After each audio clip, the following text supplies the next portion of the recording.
আসসালামু আলাইকুম। আমি এখন আছি আনসার ব্যাটালিয়ন ক্যান্টনমেন্ট।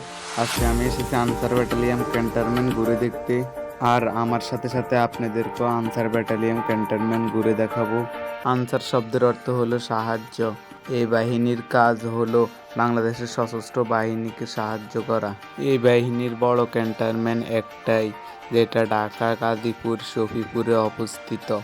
আপনারা জেএসসি, এসএসসি ও সমমান পরীক্ষা উত্তীর্ণ হয়ে এই ব্যাটালিয়ন চাকরিতে ঢুকতে পারবেন। চাকরিতে ঢোকার 2-3 বছর পর আপনার চাকরিটি সরকারি হয়।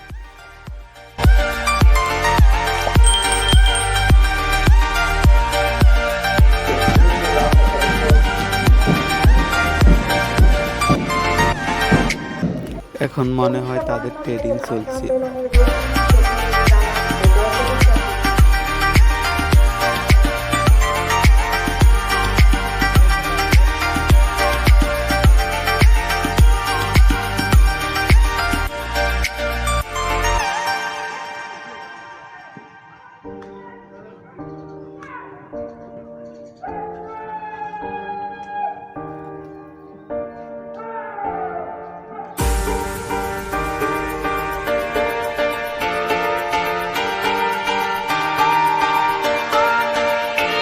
ইসলাম শান্তির ধর্ম, আসলে ইসলাম গ্রহণ করো বন্ধু।